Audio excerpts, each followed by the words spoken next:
From KGW News, this is Straight Talk with Laurel Porter.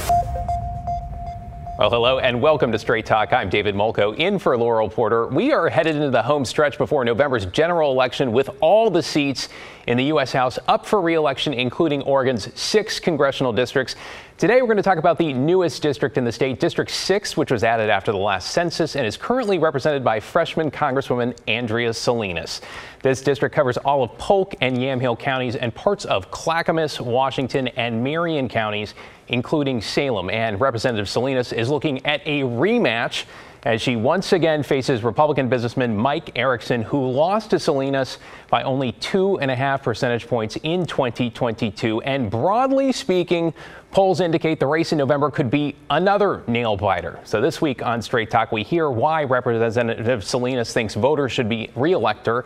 And we hear from Erickson, who makes his pitch on why Oregonians in District 6 should instead vote for change. Well, first up, Congresswoman Andrea Salinas. Salinas is from Lake Oswego. She is the daughter of a Mexican immigrant and served as an Oregon state lawmaker as Majority Whip and as the chair of the House Health Care Committee.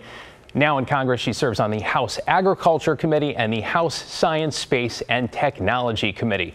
She is also the co-chair of the Bipartisan Mental Health Caucus. Congresswoman Salinas, welcome back to Straight Talk. Well, thank you. It's good to be here. Well, great. I want to start by taking a look at just how close this race could be here. We briefly mentioned 2022 there off the top. The Cook Political Report currently has Oregon 6 as lean Democrat. That's one over from toss-up. And now the National Republican Congressional Committee has added your challenger to their list of what they call young gun candidates, perhaps indicating that with the right strategy, Mike Erickson, with respect, can put you out of a job. So at this stage of the race, how confident are you that voters will send you back to Washington, D.C.? I am completely confident, not because of the polling numbers, but because of what I've been able to deliver as a first-term member under what has historically been largely an unproductive Congress under Republican control. I actually got my first bill passed in 2023 and signed by the president. It was a bipartisan bill that helps to restore the rights of the Grand Ronde tribe to pursue land claims and financial claims that are rightfully theirs. So I think I've been able to really show my bona fide bipartisan credibility to voters. I think they know that I know how to get things done, and I think they're going to want me back this November. What is the top reason, in your view, why voters should re-elect you? I would say because I understand. I come from a working class background. I know the struggles that voters are going through right now and what families are feeling, right? Childcare is still really expensive and hard to find. We know that groceries are still really expensive, which is why I'm fighting so hard for a farm bill. We know that gas and utility prices are also something at the top of people's minds. I'm seeing this in all of my bills that come across my family's budget, and I know that voters are too. I'm working on this. I think I'm making some progress, and I think they will want me to continue doing that. Curious to know, have you or your family had to make some changes or cuts based on the cost of living that we've seen here in Oregon? If so, what would they be? Oh, absolutely. I mean, one of the things that, we have tried to figure out is our family budget. And so making sure that our grocery bills, our utility bills, right, we keep the house a little colder in the winter time and a little warmer. We don't turn the AC on until it's, hitting in the 90s or 100 degrees. So absolutely, I'm seeing it. Like I said, I actually do a lot of our financials in our family budget. So I'm seeing it directly. All right. And as we talk about the economy and inflation, your opponent, Mike Erickson, is trying to connect you to the record of the Biden administration, saying that you've played a role in high energy costs and stubborn inflation, which is easing, though voters remain relatively pessimistic, broadly speaking. So how do you respond? Is it fair to say that all Democrats bear some kind of responsibility for the high cost of living? Oh, absolutely not. I mean, I just came in. I've been here for the last 19 months, and I've been working, again, across the aisle. I signed onto a bill that I think it was a Republican bill that basically said we would not be giving any of our or selling any of our strategic petroleum reserve to China. So trying to bring down gas prices, making sure that our energy and utility companies could make some changes to climate change, knowing that they're getting hit pretty hard. And so the infrastructure there needs some improvements. So we are working on all of that. It's been really hard, though, when you have an intractable Republican Congress that doesn't want to meet the needs of working families right now and really will not address what is happening on the ground to family budgets. So if you're not responsible, who is responsible and accountable in your view? Well, I would say I work in the House of Representatives, and we have a Republican majority right now. I know that, the Republicans that I've been seeing are actually moving bills to, to prevent people from getting more high efficiency appliances, which seems ridiculous, trying to prevent us from moving into a clean energy future where we could actually bring down the cost of utilities. All of these things are preventing consumers from seeing lower utility prices. Okay, but tell me what you're working on now that could help provide some relief.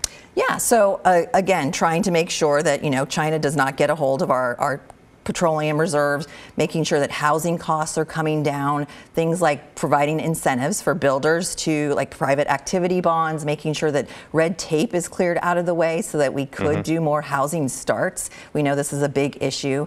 And basically making sure that we have a grocery supply chain that works for farmers and for consumers. I've been working really hard. I serve on, as you mentioned, the House Agriculture Committee. Yep. And trying to make sure that we get a bipartisan bill where people can put food on the table and that the cost to growers, they can pencil out and keep their family farm and business, as well as consumers making sure that they can buy the groceries in the grocery store. I want to briefly touch on another big issue here, immigration, more broadly the crisis at the border with Mexico. What do you say to voters who may have concerns that by re-electing you and other Democrats that nothing will change with respect to the border?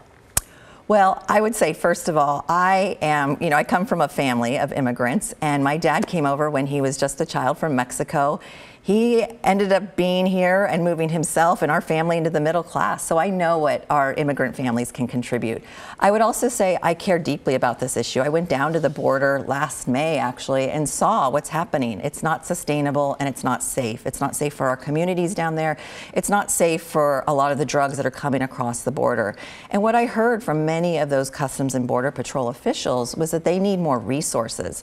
And so as soon as I learned what they're dealing with down there, so they need more technology and they need more personnel, I came back to the House of Representatives, and again, in a bipartisan fashion, I asked my colleagues on both sides of the aisle, I think I asked Speaker McCarthy, as well as Speaker Johnson, as well as my leadership, is there something we can do on this? They need more resources.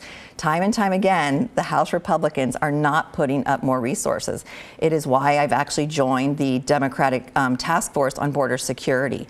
I've also signed on to bills like Halt the Fentanyl Act to make sure that we're preventing drugs from coming across. This was a bipartisan bill that a lot of my Democratic colleagues did not sign on to. But again, I want to see some change and movement. But we need resources to secure the border, make sure it's orderly migration, and to make sure that those who have been here paying taxes, working, also have a certain future that they can provide the American dream for their families as well. Hey, I also want to ask you about mental wellness and substance use, but because of your work with the Bipartisan Mental Health Caucus. But first, I want to talk about your current campaign a little here. Voters may or may not be aware that a defamation lawsuit that Mike Erickson filed against you because of a negative ad in the 2022 race is still making its way through the courts. I don't want to go down the rabbit hole, but the big picture is the ad implied Erickson was charged with felony drug possession when in fact prosecutors never charged him. So I understand the Clackamas County judge more or less sided with Erickson in the lawsuit. It's now with the Oregon Court of Appeals. I'm just curious to know, do you regret that ad, and why or why not? I will say I stand by the ad that cited the police arrest of my opponent. And this is definitely, as you mentioned, an ongoing, it's in the Court of Appeal, so it's ongoing litigation. I can't say much more, but I will say that I have never had a run-in with the law. Okay, and as the fact that this is still moving forward through the court, as you mentioned, and appeal, why not settle with Erickson? Why leave this hanging over another election? It's been 2 years, right? We are in the Court of Appeals right now, and I really cannot talk about the litigation. Okay. And in terms of your current campaign, how would you describe the tone of this campaign this year? So far, I'm putting out a positive message, right? I have accomplished things. I have delivered for the people of the 6th District. I'm moving the district forward. And so I think it's been positive from my end. I think my opponent lacks any kind of cohesive type of policy experience or any real agenda. And so I have definitely seen some attacks from him and some negative ads coming my way. Do you think the experience with the lawsuit has made you more cautious, perhaps, in your message moving forward and in terms of your campaign? Well, I'm certainly, like I said, I stand by the last message. I am definitely putting out messages that have been positive, just like I did last time as well. But, we have yet to see what my opponent will put forward. All right. Talking about drug recriminalization, we'll talk about mental health as well. We've just started to see enforcement here, people going to jail, some choosing a path toward treatment called deflection. It's largely a county by county issue here, but I'm really just curious to know where you think the right balance is between carrot and stick, incentivizing or compelling people to seek treatment. Where do you fall on that? I think the state legislature did the right thing in recriminalizing. I heard from law enforcement. I met with Salem Police Department. I worked with Marion County Police Department to really see what they were facing in light of Measure 110. So this was early last year. And everything that I was hearing was that we did take away a lot of accountability measures and things that local law enforcement could actually use, and their hands felt tied. So I think moving forward, I have just finished up what I'm calling the Measure 110 listening session to understand how the federal government can play a role in this, because I want to make sure that my local counties know that there could be partnership here.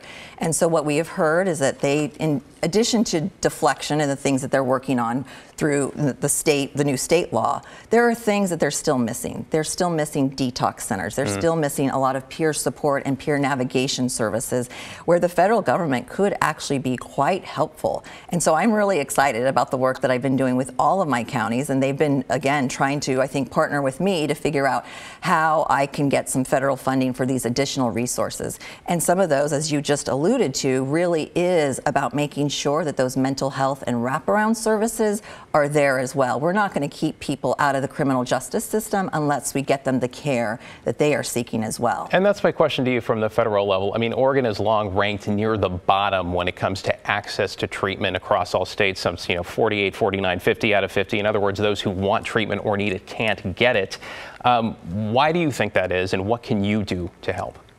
Yeah, so you hit it right on the head. It is a huge problem, which is why I dove right into this issue, because I think it touches so many different aspects of our lives and our communities, including houselessness, a lot of the substance use disorders we're seeing, so the fentanyl that we're seeing on the street, methamphetamines, opioids, all of it. And our families and communities are being ravaged by this.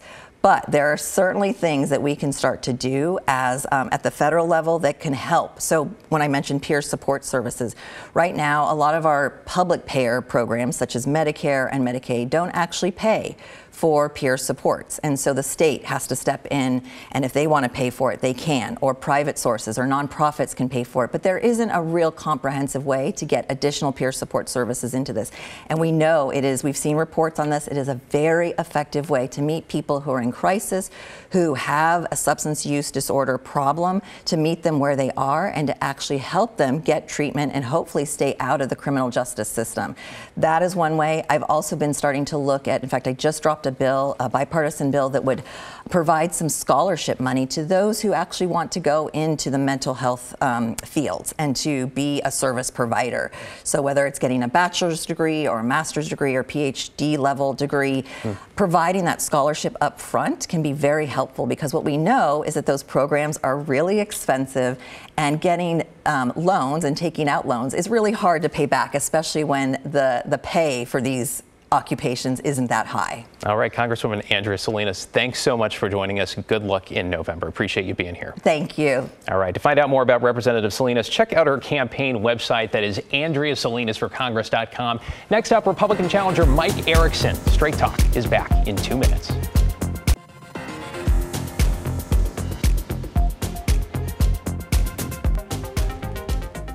Welcome back to Straight Talk. I'm Laurel Porter. We're talking about the Oregon House congressional race in District 6 between Democratic Congresswoman Andrea Salinas and Republican businessman Mike Erickson. And I want to make a quick correction. At the top of the show, we said Representative Salinas lives in Lake Oswego. She actually lives in Tigard. In this second segment, we meet her opponent, Mike Erickson. Erickson is the founder and CEO of AFMS, a Tigard global supply chain and logistics consulting firm. He has a business degree from Portland State University, where he was student body president. He's a current member of the Maurice Lucas Charitable Foundation. Erickson lives with his wife and 2 children in Clackamas County. This is his 4th run for Congress. Welcome to my guest, Mike Erickson. Welcome to Straight Talk, Mike. It's great to have you here. Well, thank you for having me. Well, as I mentioned, it's your 4th run for Congress. You lost in a narrow race against Andrea Salinas in 2022. This is a rematch. Democrats are calling you a perennial loser. This is an expensive race. You loaned yourself $2.8 million in the last race, a $4 million raise. So it's expensive, hard work. Why are you running again? Well, when I ran the first time, it was about 18 years ago. And, you know, some of the same motivation still drives me today. Back then I was a business owner, I'm still a business owner, and you see things going wrong with this country and what's going wrong with our state and things I would want to do differently as a business owner and a family man. And now it's even more important for me. I've got young kids. I have a 9-year-old and a 12-year-old, and you see what's going on with the future of this country. And I want to do something to make it a little better for all of our kids. I'm tired of what the country's happening. We got a major problem at the southern border. We got inflation and the cost of living is increasing, and I just don't see enough being done. We've got incompetent politicians who keep going back there over and over, getting reelected, career politicians doing nothing. We need to get some new blood, some new common sense, fiscally conservative people back in Washington, D.C. that can bring some real common sense to the decision making that takes place there.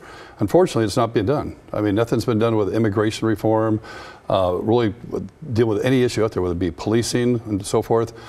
My father was a policeman for 30 years, and watching him as a true public servant, helping others and going every day and risking his life to help others, really drives me in being a public part of the public process as well. I'd watched my dad come home from being a police officer, and to hear about his stories, what happened, but he went above and beyond. I mean, he would help people on the streets that were really needing help. It wasn't just chasing bad guys, it was really giving back. And I watched that and really instilled in me the true value of being a public servant. Well, let me jump in here because I want to get to some of these issues that you just mentioned, the economy. That's really the top issue for a lot of voters, inflation, the cost of living. From your experience as a businessman that you mentioned, what specifically would you do to try to lower the cost of living for your constituents? Yeah, well, every day I'm out there talking to folks, whether it be at a county fair or the state fair. I was actually at the state fair for 10 of the 11 days, shaking hands with everybody coming and going, and ask them, what would you like to see happen? I've heard so many problems and issues and over-resounding, more and more people tell me the cost of living. And they can barely afford their rent. They can barely afford food. Electricity bills are up 30%, and that's a priority for them. Keeping a roof over their head. Rents are up dramatically. So what would you do to help? I think there's several priorities I would want to do back there. I mean, in my business, supply chain logistics is about getting goods delivered to the stores. When you and I and everybody watching here goes to a Fred Meyer or Safeway, everything on the shelf is delivered by a truck. And those trucking costs are some of the biggest components of what's going on with inflation, in my opinion. I'm in logistics supply chain, like I said, and the #1 driver of cost of goods delivered, and those are all passed on to consumer, is the price of diesel. Those trucks don't move around very efficiently. So and diesel prices are some of the highest fuel costs out there. It isn't unleaded fuel, it's diesel, $5 to $7 a gallon, in California up to $8.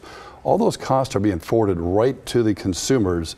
If we can get our energy independence back up and lower the price of diesel so that the cost of goods being delivered across this country, that's a bigger impact than people realize, because those trucking costs are one of the biggest components from the farmers to a manufacturer or to whoever it may be. Those goods getting from wherever they're being produced in a farm or a manufacturing plant to a warehouse and then again in a truck to the stores. That's a huge cost. That's one thing I want to do, is do everything I can to get us energy. Let me jump into another issue. Energy independence will drive down that cost. Other issues, another top issue for women is protecting reproductive rights, and you've said that you are pro-life. If you're elected, would you vote for a national abortion ban? No. I think it's a state issue now.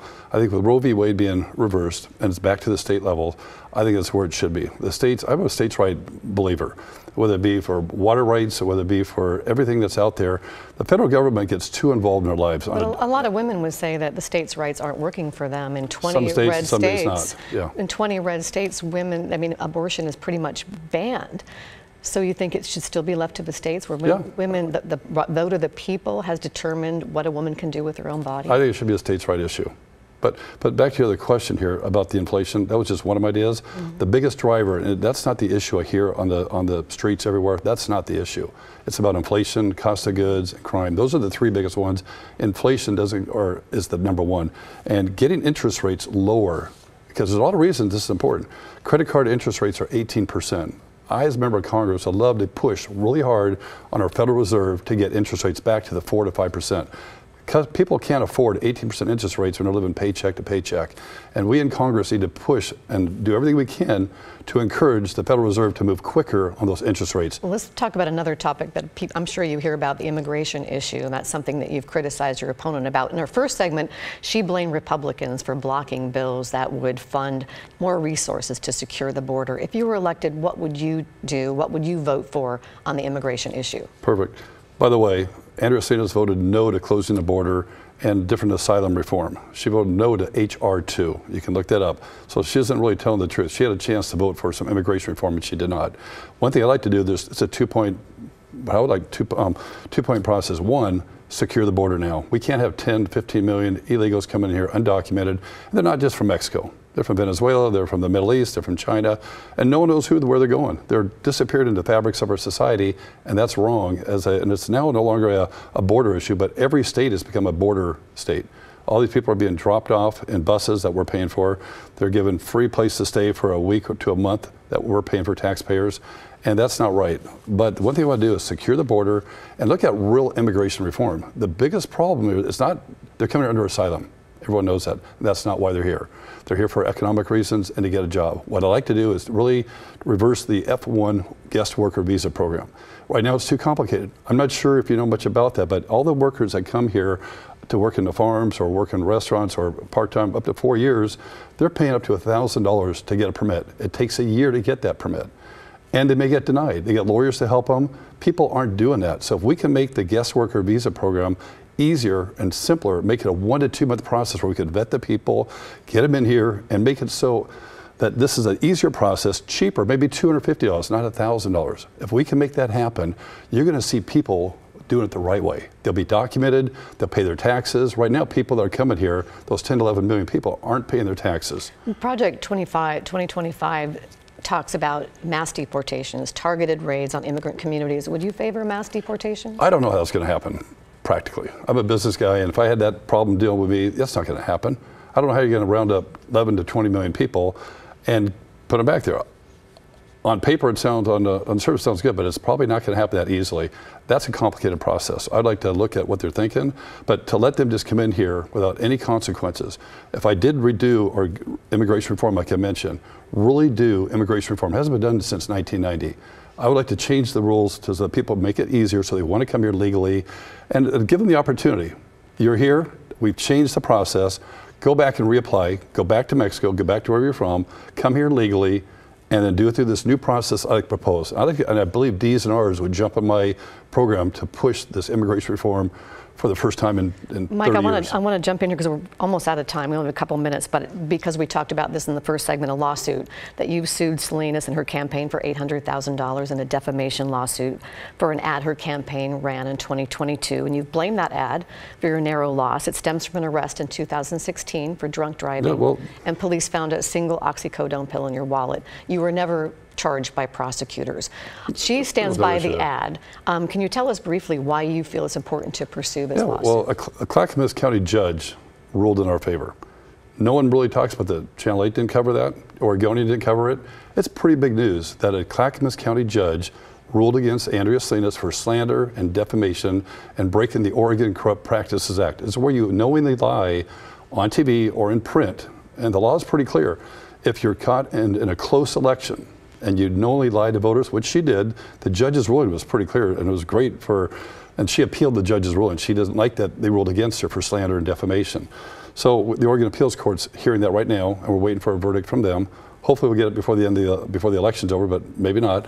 But the reality is, the judge ruled, and the transcript says, the court concludes, Andrea Salinas knowingly basically lied to voters with knowledge and reckless disregard for the truth.